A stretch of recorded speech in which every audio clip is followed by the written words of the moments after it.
À toi qui as tout vu, tout connu, tout essayé et qui cherche encore le bonheur, je te le dis, ne cherche plus, le bonheur est dans l'Allier.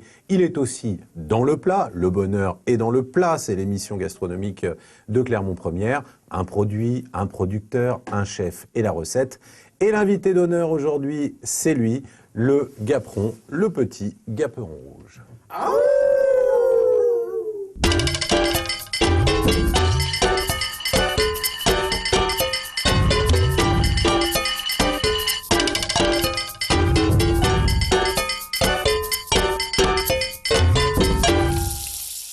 Il s'appelle Pierre Gévold et c'est un type étonnant parce que vous êtes maintenant dans le Livradois, oui, à Ries. On dit Ries ou Ries? Ries. Ils sont comment dirais-je, très regardants sur la prononciation dans le Livradois. Il y a ceux qui disent qu'il faut dire Livradois Forez, Livradois Forêt. Alors je fais gaffe avec les S. Vous étiez dans le Camembert en Normandie. Tout à fait. Vous êtes aujourd'hui dans le Gaperon, notamment dans le Livradois. Qu'est-ce qui s'est passé? Qu'est-ce qui vous a pris? Moi, je vous comprends très bien, entre nous soit dit, hein, mais bon. Un retour aux sources, puisque j'étais dans un grand groupe industriel et j'ai eu l'opportunité de trouver cette entreprise qui existait déjà.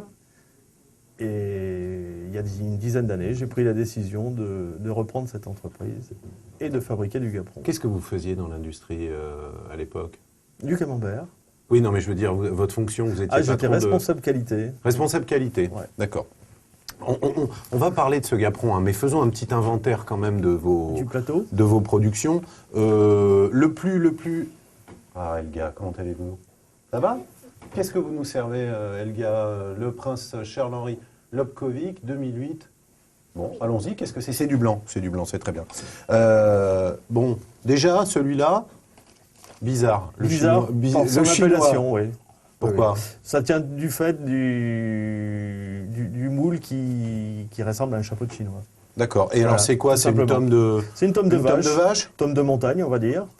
Assez onctueuse, crémeuse. Ça s'apparenterait à quoi? Celle qu'on trouve dans les Combrailles, par le précédé Combrailles, oui. Hein, c'est un peu la même famille. Cette chose... un petit peu... Ce parallépipède rectangle. C'est un... Le fumaison de l'Avor. C'est un produit au lait de brebis qui est, comme son nom l'indique, appartient à la famille du Lavor, mais qui est légèrement fumé. Quelle belle invention ce Lavor, hein, création de bel objet déjà, et puis quand même, pour dire la vérité, création de toutes pièces. Ah, complètement. Avec une légende qui a été inventée autour du produit, le storytelling avant l'heure, appliqué à la gastronomie. Et ça alors? Alors ça, c'est le petit dernier qui s'appelle Le Terre-Dieu et qui est un produit au lait de brebis. C'est joli aussi. Avec le format Gaperon, on va dire. Le Gaperon, il est là. On va en parler, mais il est aussi en cuisine avec David Martin et Céline Loger. Pendant qu'on picole, on les laisse avancer sur la recette, et puis on reprend la discussion juste après, à la vôtre. Elle est mignonne cette petite Elga, là, hein? Oui. Une italienne. Bonjour, avec notre Gaperon, nous allons confectionner des cannelloni au caviar d'aubergine, gratinés avec du Gaperon donc. Et puis, on va accompagner ces cannelloni d'un rable de lapin qui sera rôti au thym frais. Voilà le rable de lapin. Et puis le reste des ingrédients ici. Donc on a un Gaperon de 350 grammes, mais nous on va en utiliser la moitié. Et ensuite on a des pignons. Des pignons de pain gris sont légèrement torréfiés au four. Ça va servir pour le caviar d'aubergine. Voilà, c'est pour l'assaisonnement du caviar. Un petit peu de crème liquide pour faire fondre le Gaperon au bain-marie. Les cannelloni avec le caviar d'aubergine qui va servir à les farcir. Et puis notre rable de lapin qui est ici. Voilà, et puis les assaisonnements, l'oignon, le thym frais par ici. Toujours un peu d'huile d'olive qui est toujours très important. Très bien. On commence par la crème. Je m'occupe de la crème. Oui. Vous expliquez, vous expliquez peut-être rapidement. Alors le caviar d'aubergine, on prend les aubergines entières, on les met dans le four, sans les ouvrir, sans les couper en deux. Une fois qu'elles sont toutes molles, on les laisse refroidir un petit peu, on récupère l'intérieur et on le fait remijoter tout doucement avec un petit peu d'échalote, un petit peu d'ail. Si on aime un petit peu l'épice, on peut mettre un peu de piment ou des choses comme ça pour le relever. Et à la fin, on rajoute les pignons de pain et un petit peu de basilic. Je le coupe comme ça? Voilà, comme ça, en morceaux grossis. D'accord, en morceaux grossis. Oui. Pendant ce temps-là, moi, je vais lever mon rable de lapin. Donc c'est très simple, hein. On suit la colonne vertébrale avec un petit couteau fin, de manière à récupérer que le filet en fait, hein. Et le gros avantage de cette recette, c'est que le filet, la plupart du temps, on a tendance à le cuire et le surcuire, ce lapin, alors qu'un bon lapin fermier, ça cuit très très rapidement, Voilà, c'est-à-dire en 2 ou 3 minutes. Je vais couper, je rajoute la crème. Oui. C'est ça. Donc on a 100 g de crème liquide. 100 g de crème liquide à peu près, voilà. D'accord. Voilà. Et on le met directement au bain-marie. C'est la chaleur du bain-marie qui va faire fondre le gaperon. Très bien. Et une fois que le gaperon est bien fondu... Je l'amène là-bas au bain-marie. Voilà. Une fois que le gaperon est complètement fondu, on a juste à le mélanger avec un petit mixeur. Et ça vous fait comme une genre de béchamel pour gratiner. Je peux peut-être commencer à garnir les cannelloni. Tout à fait. Donc ces cannelloni, on les trouve en épicerie fine. Oui, ou même en grande surface, on peut en trouver. Je vais vous prendre un couvert pour... Allez-y. Voilà. Faites comme chez vous, Céline. Donc toujours... Donc le principe est surtout le plus important sur un rable de lapin, comme c'est quand même très petit, très fin. Quelque chose d'assez chaud. On met un petit peu d'huile d'olive dedans. On met notre rable de lapin de manière à le saisir avec une gousse d'ail. Hein, une belle gousse d'ail, toujours en chemise. Pour éviter qu'elle brûle. Et on va le faire colorer rapidement sur feu vif pour lui donner une croûte. Et ensuite, dès qu'il sera coloré, on va retirer et on mettra un couvercle qu'on va laisser reposer tout doucement.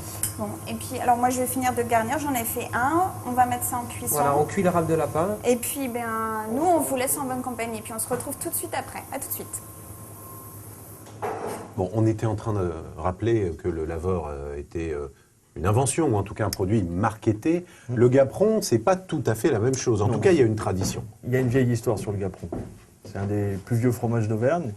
Donc un fromage Voici les amuse-bouches de David Martin, qui nous sont servis. Pardon, je vous interromps, mais c'est quand même Pierre-Marie Tissier, le patron en personne, qui nous sert. Dites-moi, on est en train de boire un vin blanc délicieux, je le dis sans aucune... exagération. Qu'est-ce que c'est que ce produit? On n'a pas osé le demander à Elga tout à l'heure parce qu'elle n'avait pas de micro. Écoutez, c'est un produit dont l'histoire est née ici au château. C'est pour ça que ça me fait plaisir de vous le servir. En plus d'être un très très bon vin, c'est donc issu de la rencontre d'un vigneron qui s'appelle Denis Barbara. Bien sûr, bien sûr. Et du dernier prince de Bourbon-de-Parme habitant dans la région, qui est prince de Lokovic. Et donc ce vin est vraiment un pur produit de l'Allier, puisque c'est du chardonnay 5%, donc élevé sur les terres de M. Barbara, et une vinification en fût de chêne neuf de forêt de Troncé, et uniquement du chêne Cécile, ce qui est extrêmement rare, puisque je crois que le chêne Cécile, c'est 5% des chênes de la forêt de Troncé. Donc c'est un vin, vous avez vu, qui a une force et une vigueur assez considérable. C'est très très bien. Et avec une étiquette qui représente le château du prince de Lokovic.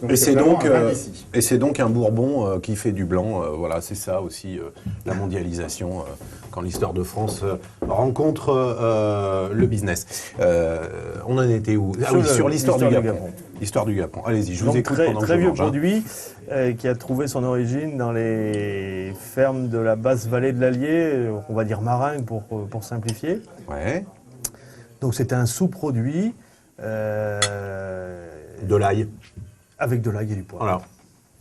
Avec une recette qui a évolué quand même. Oui, parce qu'aujourd'hui on est passé sur du lait entier qui lui confère une texture plus onctueuse et des goûts plus subtils qu'il ne l'était à l'époque. Il y a assez peu de producteurs. Combien vous êtes à faire du Gaperon? 6. Voilà, 6.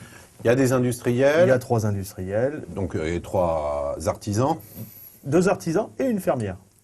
Ah, une fermière? Oui, sur Maringue. Tiens, si on avait su, on l'aurait invité, mais vous êtes très bien, attention. Hein, mais, il y a vraiment des différences entre l'industriel et l'artisanal ou le fermier? L'industriel, il est surtout destiné à la grande distribution, donc des produits qui sont beaucoup plus fermes, qui manquent de caractère à mon avis, puisqu'ils sont vendus en libre service, il faut que ça tienne.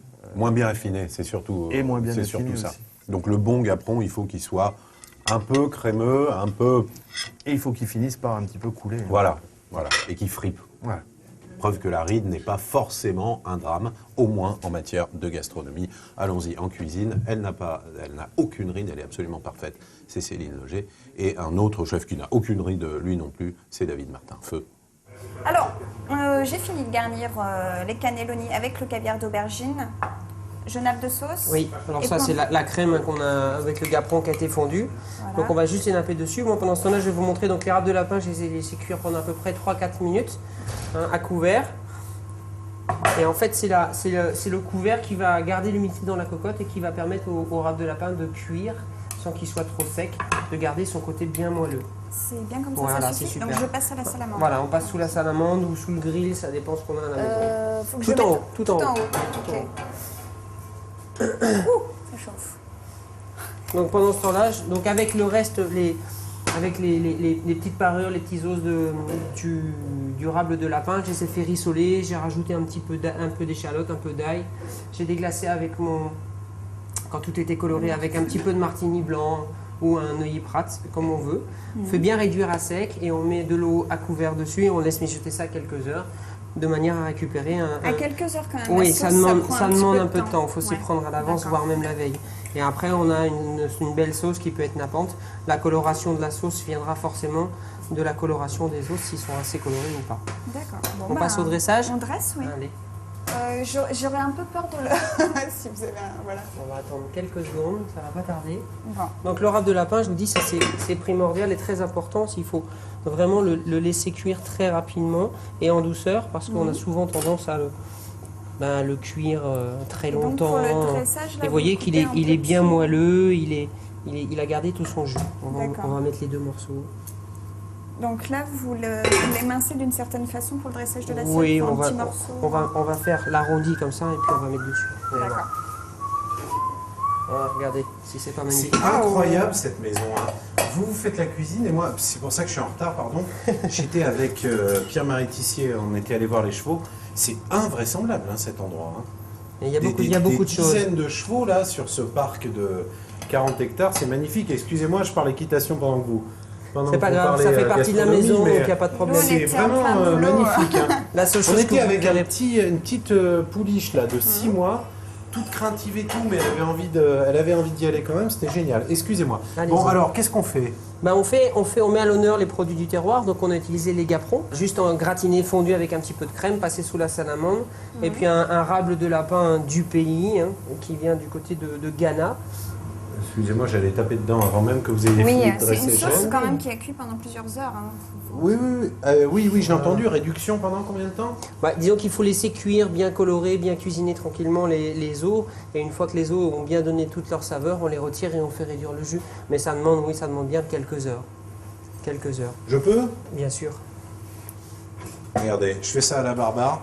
Alors, tout ça, bien entendu, n'est pas convenable, hein, mais c'est le privilège de l'animateur, c'est de faire n'importe quoi. Non. Oh là là, Il est moelleux. il est magnifique. Il est moelleux. Le secret, c'est ça, c'est vraiment de le cuire 2-3 minutes, pas plus, de manière à ce qu'il Voilà. reste moelleux. C'est le problème de ces viandes, c'est-à-dire que si on les rate, c'est sec.